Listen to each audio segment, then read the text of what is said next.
Hello everyone, this is Himanshu Sharma from IIT Delhi. तो आज की वीडियो में हम डिस्कस करने वाले हैं लीनियर अलजेब्रा के इम्पोर्टेंट क्वेश्चन का पार्ट 3। तो चलिए शुरू करते हैं। तो आज का पहला क्वेश्चन है, find the basis and dimension of W. यानी कि हमें एक वेक्टर स्पेस दिया है डब्ल्यू, जिसके हमें बेसिस एंड डायमेंशन निकालने हैं। ठीक है। तो इसमें कंडीशन क्या दिया है, ये एक सबसेट है R4 का, जो कि मैं लिखना भूल गया हूँ। R4 का सबसेट है ये। तो इसमें एक कंडीशन दी है, एक तो ये दी है x plus y plus z plus t equal to zero, and x plus y plus z minus t equal to zero. तो क्या मैं सेकंड इक्वेशन से ये बोल सकता हूँ x plus y plus Z equal to t? ऐसा बोल सकता हूँ। अब इस टी को मैं यहाँ पे पुट कर रहा हूँ। तो x plus y plus z की वैल्यू क्या है, टी। तो t plus t equal to zero, तो two t equal to zero. तो यहाँ से हमें क्या पता चला, टी की वैल्यू क्या है, जीरो है। तो एक्स वाई जेड टी में एक टी की वैल्यू तो जीरो आ गई। अब बचे एक्स वाई जेड। अगर टी की वैल्यू जीरो आ गई तो मैं ये बोल सकता हूँ x plus y plus Z equal to zero. ये बोल सकते हैं। तो क्या मैं जेड को माइनस एक्स माइनस वाई लिख सकता हूँ? या फिर आप ऐसा भी लिख सकते हैं, एक्स को माइनस वाई माइनस जेड। वो आपकी स्वेच्छा अनुसार है कि आप किसको क्या लिखना चाहें। तो अब मैं देखो एक्स वाई जेड टी को क्या लिख सकता हूँ, देखिएगा। सॉरी। हाँ। अब देखिएगा एक्स, वेट अ मिनट। हाँ, एक्स वाई, मैंने जेड को क्या लिख दिया, माइनस एक्स माइनस वाई। और टी की वैल्यू तो जीरो थी, तो ये भी लिख सकते हैं। सेकंड क्या लिख सकते हैं, मैंने इस बार जेड को शिफ्ट किया, अब इस बार मैं एक्स को शिफ्ट कर देता हूँ माइनस वाई माइनस जेड। अब वाई कॉमा जेड जीरो। तो ये भी सही है, ये भी सही है। यानी कि जो हमारा ये वेक्टर स्पेस दिया है उसको हम इस तरीके से लिख सकते हैं। अब इसकी बात क्या हो रही है, डायमेंशन एंड बेसिस की। तो डायमेंशन क्या होता है, नंबर ऑफ इंडिपेंडेंट वेरिएबल। इसमें दो ही इंडिपेंडेंट वेरिएबल है। तो डायमेंशन ऑफ डब्ल्यू क्या होता है, टू। अब बेसिस आपको पता है यूनिक बेसिस नहीं होती वेक्टर स्पेस की इन जनरल। तो इसकी बेसिस इस वाले सेट से अलग निकलेगी, इस वाले से सेट से अलग निकलेगी। तो मैं पहले वाले सेट से निकाल रहा हूँ। तो डायमेंशन दो है तो बेसिस में भी एलिमेंट टू होंगे। तो पहला एलिमेंट क्या हुआ, एक्स को वन मानो बाकी सबको जीरो। तो वन जीरो, एक्स को यहाँ पे वन रखेंगे तो minus one zero, first element. Second element में मैंने वाई को वन माना, एक्स को जीरो, तो zero one minus one zero. तो ये बेसिस का एलिमेंट हो जाएगा। अब मैं नीचे वाले बेसिस से निकालता हूँ, नीचे वाले सेट से। तो अलग बेसिस आएगी, ये क्या आएगी, minus one zero one zero. अब इसमें मैंने क्या किया, जेड को वन रखा मैंने, कि पहले जेड को वन रखा है, अब मैं वाई को वन रखूंगा। तो अब क्या आएगा, जीरो माइनस सॉरी, यहाँ पे आएगा वाई को वन रखेंगे तो माइनस वन, फिर आएगा वन जीरो जीरो। ठीक है। अब देखिएगा, देखो ये तो माइनस का अगर इसमें मल्टीप्लाई कर देंगे तो ये आ जाएगा। ये वाला जो एलिमेंट है, इन दोनों के लीनियर कॉम्बिनेशन से ही बनेगा। आप इसमें माइनस प्लस का मल्टीप्लाई करके देखेंगे तो ये बन जाएगा लीनियर कॉम्बिनेशन से। आप इसको निकाल सकते हैं। तो चलिए, इस क्वेश्चन का आंसर क्या हो गया, डायमेंशन ऑफ डब्ल्यू तो टू आ गई, और बेसिस हमारे पास ये भी ठीक है। इसका सेट एस बोल दीजिए, एस वन सेट या एस टू सेट। ये ठीक है। ऐसा नहीं कर सकते एस वन के में, एस वन सेट में से एक एलिमेंट उठा लिया, दूसरा एलिमेंट एस टू सेट से उठा लिया, जो कि गलत हो सकता है। तो आपको एस वन सेट बोलेंगे तो कंप्लीट एस वन सेट आएगा इसमें बेसिस में। ठीक है। तो बेसिस में भी दो एलिमेंट हैं ये, और डायमेंशन ऑफ डब्ल्यू टू है। तो अगले क्वेश्चन की तरफ बढ़ते हैं। तो अगला क्वेश्चन है, इसमें दिया है collection of matrix two cross two की दी है। ए है सेट, एक ए सेट है ए बी सी डी। उसमें दिया है A equal to B equal to C equal to D. यानी कि सेट ए में जो कंडीशन दी है, A equal to B equal to C equal to D, यानी कि चारों एंटीज इक्वल दी हैं इसमें सेट ए में। सेट बी क्या बोल रहा है, B equal to x y z t, ये भी टू क्रॉस टू की मैट्रिक्स है। इसमें कंडीशन दी है x minus t equal to y minus z. एक ये कंडीशन दी है, ठीक है। अब हमसे पूछा है, ये ए डायरेक्शन सी नहीं पूछा, dimension of A direction C पूछा है। तो आपको पहले ये पता होना चाहिए dimension of A direction B का फॉर्मूला क्या होता है। तो मैं आपको फॉर्मूला बता देता हूँ। इसका फॉर्मूला होता है dimension of A plus dimension of B minus dimension of A intersection B. ये हमारा फॉर्मूला होता है। तो पहले तो हम डायमेंशन ए निकालेंगे, फिर B, then A intersection B. तो डायमेंशन ऑफ ए निकालने के लिए तो कुछ करना ही नहीं है। A equal to B equal to C equal to D दे रखा है, तो मैं direct A comma A comma A comma A लिख दूं, क्योंकि चारों एलिमेंट इक्वल है। तो डायमेंशन ऑफ ए क्या हो जाएगा? 1 हो जाएगा। ठीक है, अब डायमेंशन ऑफ बी निकालना है। तो डायमेंशन ऑफ बी के लिए हमें एक कंडीशन दी है, तो पहले तो उसको देख लेते हैं, इसको सॉल्व कर लेते हैं, उसके बाद शिफ्ट करेंगे। तो x minus t equal to y minus z. तो मैं इसमें ऐसे लिख सकता हूँ x minus t plus Z equal to y. Clear? तो ये क्या हो जाएगा, y को मैं ऐसे रिप्लेस कर सकता हूँ। तो जो b मैट्रिक्स बनेगी वो क्या बनेगी, x, y को क्या लिख सकता हूँ, x plus z minus T, और यहाँ पे z और यहाँ पे t, ये आ जाएगा। क्लियर? तो यहाँ पे तीन आ जाएंगी, तीन डायमेंशन है, वन सॉरी तीन इंडिपेंडेंट वेरिएबल है। तो डायमेंशन ऑफ बी क्या हो जाएगा, 3 हो जाएगा। डायमेंशन ऑफ ए निकल गया, बी निकल गया, बचा ए इंटरसेक्शन बी।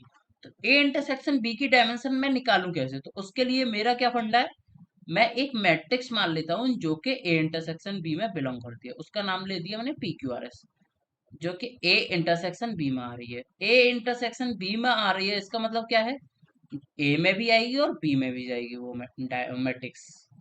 तो पहले मैं ए में भेज दिया और बी में भी चली गई है। P Q R S also belongs to B. Clear? So अब P Q R S A में है, तो ए की कंडीशन सेटिस्फाई करेगी, that satisfy all the condition of A.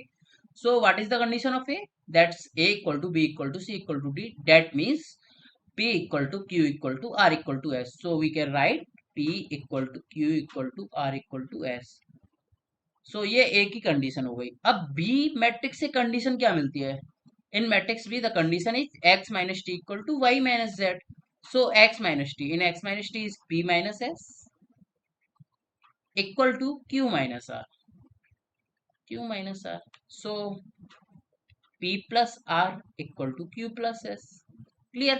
So p equal r equal to p या p equal to r, so p plus p, and q equal to s, so q plus q.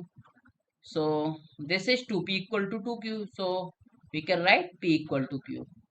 So there is nothing new condition find out by matrix B because P equal to Q always inside this. So मैं यहाँ से कह सकता हूँ कि जो matrix A intersection B बनेगी इस टाइप की बनेगी, P equal to Q equal to R S. तो P P P P यानी कि matrix A intersection B nothing but A। क्या मैं ऐसा बोल सकता हूँ? क्योंकि मैंने ये सेटिस्फाई करके देखा है। तो जो ए मैट्रिक्स आ रही है वो सॉरी ए इंटरसेक्शन बी आ रही है, वो यही आ रही है मिलके, पी पी पी पी आ रही है। तो मैं ये बोल सकता हूँ। तो इससे मैं क्या कंक्लूजन निकलता है कि जो बी मैट्रिक्स ए है ये इसके अंदर बैठी है, ये ए है ये बी है। ये जो सेट ऑफ मैट्रिक्स है बी वाला ये है बड़ा वाला, और ए अंदर है। आप वैसे भी सोच सकते हैं एक्स माइनस टी इसमें करेंगे, A equal to B equal to A minus A zero, A minus A zero, तो obviously A is a subset of B हो जाएगा। क्लियर? तो ये यहाँ से पता चल गया। अब यहाँ से ए इंटरसेक्शन बी की डायमेंशन क्या होगी, जो डायमेंशन ऑफ ए होगी, because A intersection B equal to A, so ये हो जाएगा 1 के इक्वल। क्लियर? तो अब आगे चलते हैं, सॉरी। तो इसका आंसर क्या आ जाएगा, डायमेंशन ऑफ ए कितना है, 1, ये है 3, और ए इंटरसेक्शन बी ऑब्वियसली ए के बराबर है, तो ये हो जाएगा 1। तो डायमेंशन इक्वल किसके हो जाएगा, 1 plus 3 dimension of A minus 1, 1 से माइनस 1 कट गया। तो ए डायरेक्शन बी इक्वल टू 3, यानी कि इसकी जो वैल्यू आएगी किसके इक्वल आएगी, 3 के इक्वल आएगी। ये समझ आ गया? तो इसका आंसर क्या हो जाएगा, 3, ए डायरेक्शन। काफी अच्छा क्वेश्चन था। इसमें बेसिकली सबसेट का काफी ज्यादा यूज था, इंटरसेक्शन कैसे निकालते हैं। काफी लोगों को इंटरसेक्शन निकालने में प्रॉब्लम होती है, इसीलिए प्रॉब्लम अच्छा था। चलिए अगले वाले क्वेश्चन की तरफ बढ़ते हैं। If W1 is xyz, condition दिया 2x plus 3y plus 4z equal to 0 and 3x plus 4y plus 5z equal to 0 and W2 x plus y plus z equal to 0। so हमसे 5 option पूछे गए हैं। W1 intersection W2 is a subspace of RQ over R, union is a subspace, both A and B यानी कि दोनों ए and B सही है, dimension of W1 intersection W2 और W1 डायरेक्शन W2, यानी कि सब कुछ हमें निकालना है क्या क्या होगा। तो आपको पता होगा इंटरसेक्शन तो सब स्पेस होता है, तो ये पहला वाला तो आंख बंद करके सही है, क्योंकि ये दोनों तो सही है ही है, तो पहला वाला तो। अब यूनियन सही है कि नहीं, इसके लिए मैं कंडीशन देख लेता हूँ पहले। तो जो W1 की कंडीशन है वो क्या क्या है वो मैं लिख लेता हूँ। 2x plus 3y plus 4z equal to 0 and 3x plus 4y plus 5z equal to 0। Clear. अब इस दोनों को मैंने माइनस किया, इक्वेशन 2 माइनस इक्वेशन 1 किया मैंने, EQ2 minus equation 1। So we get x plus y plus Z equal to 0। यानी कि W1 की जो कंडीशन है वो मैं ये लिख सकता हूँ, x comma y comma z such that x plus y plus Z equal to 0। That is the condition of W1। और what is W2? W2 is nothing but this is equal to W1, because इसकी भी condition यही दे रखी है, x plus y plus Z equal to 0। तो आपको केवल घुमाने के लिए ये दो W1 W2 दे रखे थे। W1 equal to he W2 है। इन दोनों इक्वेशनों को सॉल्व करेंगे तो हमें x plus y plus Z equal to 0 मिलेगा। तो यहाँ से हमें क्या पता चल गया, W1 इक्वल टू W2। तो W1 इंटरसेक्शन W2 क्या आएगा, या तो W1 आएगा या W2 आएगा। तो ये तो ऑब्वियसली सब स्पेस हो जाएगा। W1 यूनियन W2 क्या आएगा, ये या आइदर W1 और W2, तो ये भी सब स्पेस हो जाएगा। Clear. Both A and B right है ही है, तो ये भी हो जाएगा। अब डायमेंशन देखना है, W1 इंटरसेक्शन W2 क्या आ रहा है, W1। इसकी डायमेंशन क्या होगी, नॉट इक्वल टू 0 होगी या नहीं होगी। तो इन दोनों की कंडीशन क्या आ रही है, x plus y plus Z equal to 0। तो मैं z को क्या लिख सकता हूँ, minus x minus y. Clear. तो यहाँ से W को मैं ऐसे लिख सकता हूँ, W2 या W1 को x comma y comma minus x minus y, because z को मैं ये लिख सकता हूँ, कंडीशन दे रखी है x plus y plus Z equal to 0। Independent variable कितने हैं, 2। तो डायमेंशन कितनी होगी, 2, जो कि नॉट इक्वल टू 0 है। तो ऑप्शन डी भी सही हो गया। अब ऑप्शन किसकी बात हो रही है, ई की। तो ऑप्शन ई में क्या है, dimension of W1 direction W2। तो इसका हमने क्वेश्चन किया था। तो dimension of W1 direction W2 का देखो, देखो इसमें तो वही फॉर्मूला लगेगा जो हमने पिछले वाले क्वेश्चन में लगाया है। W1 W2 डायमेंशन है ये, सॉरी प्लस आएगा, डायमेंशन मैं लिख नहीं रहा हूँ, माइनस W1 इंटरसेक्शन W2, सब में डायमेंशन चल रहा है ये। मैं डी लगा देता हूँ। तो अब देखिए डायमेंशन ऑफ W1 कितनी है, 2 है, अभी हमने निकाली है। ओके। और डायमेंशन W2 भी कितनी है, 2 है। W1 इंटरसेक्शन W2 भी तो W1 W2 के इक्वल है, तो इसकी भी डायमेंशन 2 है। तो W1 डायरेक्शन W2 की डायमेंशन कितनी हो जाएगी, 2, जो कि सही है। ओके। तो ये भी ऑप्शन सही है, यानी कि इस क्वेश्चन के पांचों ऑप्शन सही हैं। इसमें अच्छा बात क्या थी, अच्छी बात क्या थी इसमें, ये दोनों W1 और W2 इक्वल आ रहे हैं, ये पहचानना मेन थिंग थी। अगर ये आपने पहचान ली तो इस क्वेश्चन में कुछ भी नहीं है। और ऑप्शन लास्ट सबसे ज्यादा अच्छा क्वेश्चन था, इसमें W1 डायरेक्शन W2। इस टाइप के क्वेश्चनों की आपको और प्रैक्टिस करनी होगी, क्योंकि इसमें ज्यादातर इंटरसेक्शन में फंसते हैं। तो इसका तो इंटरसेक्शन सिंपल ही था, क्योंकि दोनों वेक्टर स्पेस बराबर हो गए थे। लेकिन जो हमारा पिछला वाला क्वेश्चन था, इसमें हमें निकालना पड़ा था, जो कि एक इक्वल आया था। कभी कभी ये ऐसा भी हो सकता है, इस ऐसी कंडीशन बन जाए, यानी कि ये बीच वाला है, तो इसमें आपको मेहनत करनी पड़ सकती है। उस टाइप के भी हम क्वेश्चन कराएंगे आगे आने वाली अभ्यास सीरीज में। तो चलिए अगले क्वेश्चन की तरफ बढ़ते हैं। अगला क्वेश्चन काफी ज्यादा इंटरेस्टिंग क्वेश्चन है, इसमें आपको दिमाग काफी लगाना पड़ेगा। Which of the following is are true, set 1 plus i is L I over C over C is L I over C over R. तो पहले तो ये देखो, सी ओवर सी की डायमेंशन क्या होती है, 1। सी ओवर आर की डायमेंशन क्या होती है, 2। क्लियर। तो सी ओवर सी की डायमेंशन 1 होती है, तो क्या ये सी ओवर सी में 1 एलिमेंट है या 2 एलिमेंट है, पहले तो ये देखो। तो सी ओवर सी का जनरल एलिमेंट क्या होता है, ए सच डेट ए बिलोंग्स टू सी। यही तो होता है, सी ओवर सी में अगर मैं कोई एलिमेंट लिखूं तो यही आएगा, ए सच डेट ए बिलोंग्स टू सी। तो ये तो 1 ही एलिमेंट है, क्योंकि ये सी से बिलोंग कर रहा है। क्लियर। तो ये तो एल आई हो जाएगा इसमें, क्योंकि डायमेंशन में। और सी ओवर आर का जनरल एलिमेंट क्या होता है, सी ओवर आर का जनरल एलिमेंट होता है ए प्लस बी आयोटा, तभी तो डायमेंशन 2 होती है। ओके। तो क्या ये इसी टाइप का एलिमेंट है, 1 प्लस आयोटा है, तो इसी टाइप का, लेकिन ये एल आई है या नहीं है ये कैसे पता चलेगा। तो अब देखिए इसकी बेसिस बेसिस देखिए, तो इसकी बेसिस क्या होगी, 10 प्लस आयोटा 01, यही तो होगी इसकी बेसिस 1,0, क्योंकि ये इसके जो एल आई सेट बनेगा इसमें दो दो एलिमेंट आने चाहिए, दो। तो एल आई जब डायमेंशन दो है तो एल आई सेट में भी दो एलिमेंट आएंगे, बेसिस में भी दो एलिमेंट आएंगे। तो जो दो एलिमेंट आएंगे, एक ये आएगा एक ये आएगा, लेकिन इसमें आयोटा का मल्टीप्लाई होगा। तो ये इन दोनों को मिलाने के बाद ही तो ये बनता है, यानी कि ये भी एल आई है, यानी कि ये जो एलिमेंट है सी ओवर सी पे भी एल आई है, सी ओवर आर पे भी एल आई है। क्लियर हो गया। तो ऑप्शन ए तो हमारा ट्रू है। और ऑप्शन बी क्या दे रखा है, 1 + i 1 - i is L I over C.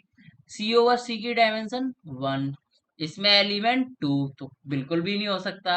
Dimension basis से ज्यादा एलिमेंट वाले तो हमेशा नहीं होते एल आई, कभी भी नहीं हो सकते। तो ये तो एल डी ही होगा। एल डी कैसे होगा, उसके लिए मैं देखो, अगर मैं माइनस आयोटा का मल्टीप्लाई करता हूँ 1 + आयोटा में, तो देखिए क्या बन रहा है, माइनस आयोटा +1, जो कि सेकंड एलिमेंट है।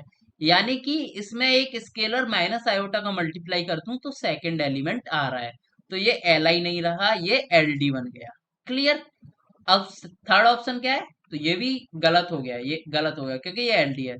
Third option 1 + iota 1 - iota is L I O C over R. यहाँ पे ओवर सी था, यहाँ पे ओवर आर है, ध्यान से देखिएगा, ओवर सी ओवर आर। क्या ये अब एल डी होगा या नहीं होगा। तो पहली तो बात ये देखिए, जब मैंने यहाँ पे माइनस आयोटा का मल्टीप्लाई किया था, जिस स्केलर का मल्टीप्लाई किया था, यानी कि ये स्केलर फील्ड से आता है, फील्ड सी था। अब मैं फील्ड आई माइनस आयोटा का मल्टीप्लाई नहीं कर सकता, क्योंकि फील्ड हमारा आर है और आर में माइनस आयोटा नहीं आता। तो हमें चेक करना पड़ेगा ये एल आई है या नहीं है। तो उसके लिए चलो बढ़ते हैं इस क्वेश्चन की तरफ।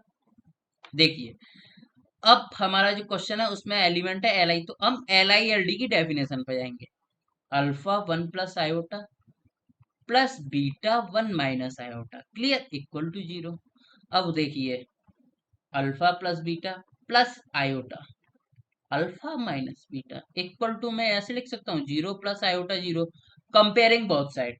तो यहाँ से क्या मिला, alpha plus beta equal to 0 and alpha minus beta equal to 0। So by both equation we get alpha equal to beta equal to 0। Alpha और बीटा दोनों 0 आ गए, तो यहाँ से क्या पता, ये एल आई हो जाएगा। क्लियर। ये सी ओवर आर पे एल आई है, लेकिन सी ओवर सी पे एल डी है। ये काफी इंटरेस्टिंग क्वेश्चन है। ये एक सेट जो दो अलग अलग वेक्टर स्पेस पे, किसी पे एल आई भी हो सकता है, किसी पे एल डी भी हो सकता है। तो ये काफी अच्छा क्वेश्चन है। अब थर्ड, सॉरी, फोर्थ ऑप्शन क्या है, 1 + i 1 - i 3 + 2i is L I over both this. C over R की डायमेंशन 2, सी ओवर सी की डायमेंशन 1। इसमें कितने एलिमेंट, 3, जो कि दोनों से ज्यादा है, तो आंख बंद करके ये एल डी ही होगा। तो इसमें ज्यादातर क्वेश्चन मैंने डायमेंशन से चेक किए थे, न कि पूरा सॉल्व करके alpha plus beta plus gamma. तो हमेशा एक बार आप डायमेंशन भी देख लेंगे तो एक से दो ऑप्शन तो ऐसे ही डिस्कार्ड हो जाएंगे। तो इसका ऑप्शन क्या क्या हुआ, ए एंड सी। तो चलिए आगे के क्वेश्चन की तरफ बढ़ते हैं। आगे वाला क्वेश्चन है, let A and B 4 × 4 matrix, suppose that null space of N A, यानी कि इस मैट्रिक्स का नल स्पेस क्या है, जो W दे रखा है एक्स वाई जेड जेड डब्ल्यू, such that x plus y plus Z equal to 0 and x plus y plus डब्ल्यू इक्वल टू 0। यानी कि इस मैट्रिक्स का 4 × 4 मैट्रिक्स का नल स्पेस हमें दिया है, और हमसे पूछी गया dimension of column space, dimension of row space and row A row B. Okay, ये हमसे पूछा गया है।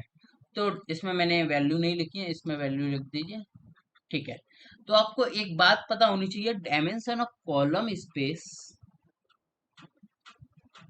Equal to dimension of row space equal to rank के।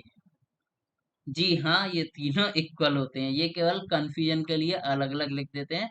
Dimension of row space, column space और रैंक के इक्वल चीजें हैं।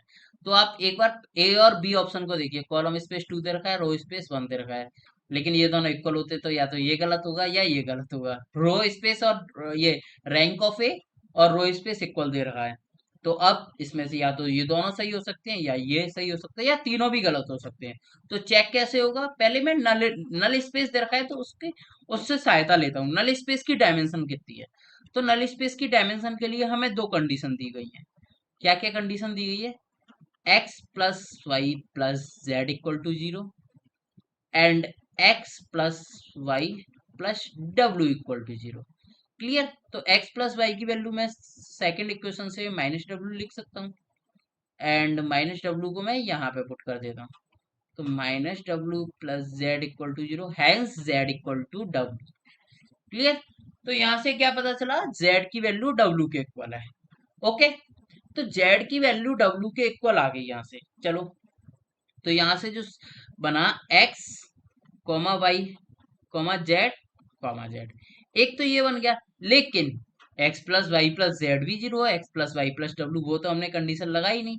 तो अब वो वाली कंडीशन लगाऊंगा तो z को मैं क्या लिख सकता हूँ, माइनस एक्स माइनस वाई। तो यहाँ से क्या आ जाएगा, x comma y minus x minus y minus x minus y, यानी कि जो हमारा सेट डब्ल्यू था उसको मैं इन दोनों कंडीशन को लगा के इस टाइप से लिख सकता हूँ, x comma y minus x minus y minus x minus y. Z equal to डब्ल्यू यहाँ से आया तो मैंने डब्ल्यू की जगह जेड रख लिया। अब मैंने कंडीशन सेटिस्फाई कर दी, तो z equal to minus x minus y, तो ये आ जाएगा। अब इसकी डायमेंशन क्या है, डायमेंशन है इसकी टू, क्योंकि इंडिपेंडेंट वेरिएबल टू है। अब आपको एक थ्योरम पता होगी, rank nullity theorem. Rank nullity theorem क्या बोलती है, रैंक नलिटी थ्योरम बोलती है row of A plus nullity of A equal to dimension of V. 4x4 matrix है, तो डायमेंशन ऑफ वी क्या होगी, 4 होगी। रो ऑफ ए हमें निकालनी है, रैंक ऑफ ए या column dimension of row space, तो इसको अभी हम खाली छोड़ देते हैं। Row of A let suppose X, nullity of A कितना आया है हमारा, 2 इक्वल टू 4। तो x इक्वल टू, यानी कि रैंक ऑफ ए क्या आ जाएगा, 4 minus two, that's equal to 2। तो यानी कि रैंक ऑफ ए हमारा क्या आया, 2 के इक्वल आया। तो ऑप्शन सी भी गलत हो गया, ऑप्शन बी भी गलत हो गया, ऑप्शन ए सही हो गया। और एस जो बेसिस है इसकी है 10 - 1 1, और ये हमें चेक करना पड़ेगा क्या ये बेसिस है कि नहीं है। ये तो मैंने अभी चेक नहीं किया, देखिए। अब बेसिस के लिए चेक करते हैं, एक्स माइनस वाई। तो चलो मैं इसको लिख लेता हूँ। हमारा जो सेट बना है डब्लू का, डब्लू पहले एलिमेंट, डब्लू में किस टाइप के एलिमेंट है, x comma y minus x minus y minus x minus y. Clear? अब इसके बेसिस निकालनी है, तो वन को पहले एक्स को वन रखेंगे, बाकी सबको जीरो। तो पहला एलिमेंट क्या आएगा, 1 0 -1 -1। अब एक्स को जीरो रखेंगे तो 1 - 1 -1। क्या यही ऑप्शन है, 10 - 1 1 0 1 -1 -1? हाँ, यही ऑप्शन है। तो बाई मिस्टेक ये ऑप्शन हमारा आ गया। लेकिन अगर आप इसमें लेटर सपोज, मैंने तो जेड को माइनस एक्स माइनस वाई रखा, अगर आप जेड की जगह एक्स को माइनस वाई माइनस जेड रखते तो ये ऑप्शन मैच नहीं हो पाता था। तो आप ये भी सोच सकते थे ये बेसिस नहीं है, जो कि गलत था, लेकिन ये बेसिस है। तो आपको इसमें अलग अलग बेसिस भी दिख सकती हैं, आपकी मे भी अलग बेसिस आती है यहाँ पे। तो आपको घबराना नहीं है, चेक करना है। जितनी सारी पॉसिबिलिटीज हो सकती हैं बेसिस की, वो सारी निकाल के देखनी पड़ेगी। मेरी फर्स्ट अटेम्प्ट में आ गई, क्योंकि मुझे पता था, मैंने क्वेश्चन सॉल्व किया था। लेकिन आप इसको इसी वेक्टर स्पेस को इस टाइप से लिख सकते थे। देखो मैंने माइनस वाई माइनस जेड यहाँ पे लिखता, फिर मैं वाई जेड जेड इस तरीके से लिख सकता था। तो यहाँ पे ये बेसिस नहीं मिलती, तो आप इस ऑप्शन को गलत कर सकते थे, लेकिन ऐसा नहीं करना चाहिए था। आपको जितनी पॉसिबिलिटी होती वो सारी करनी चाहिए थी, तब ये ऑप्शन सही होता। इसको मैं ऐसे भी कर सकता था, देखिए। अब ये मैं एक्स को बदला हूँ, अब वाई को भी बदल सकते हैं। तो वाई को बदलेंगे तो क्या आएगा, minus y, sorry minus z minus x, और यहाँ पे क्या आएगा, जेड और जेड। ये भी हो सकता है। तो कुछ भी इन तीनों में से किसी भी एक को, सेट को उठा के हम बेसिस बना सकते हैं। तो ये आपको देखना है कि जो आंसर दिया है किस सेट को उठा के दिया है, उससे हमें आंसर निकालना होगा। तो इस क्वेश्चन के आंसर ए और डी हैं। अब ये अगला क्वेश्चन है जो कि मैं आपको होमवर्क में दे रहा हूँ, इसको ट्राई कीजिएगा। जो कोई भी आपका आंसर हो उसको कमेंट सेक्शन में आप बताइएगा। अगर आपका आंसर सही हुआ तो बहुत अच्छी बात है। और भी वीडियोस के लिए हमारे चैनल को फॉलो कीजिए, लाइक कीजिए, सब्सक्राइब कीजिए। तब तक के लिए बहुत बहुत धन्यवाद।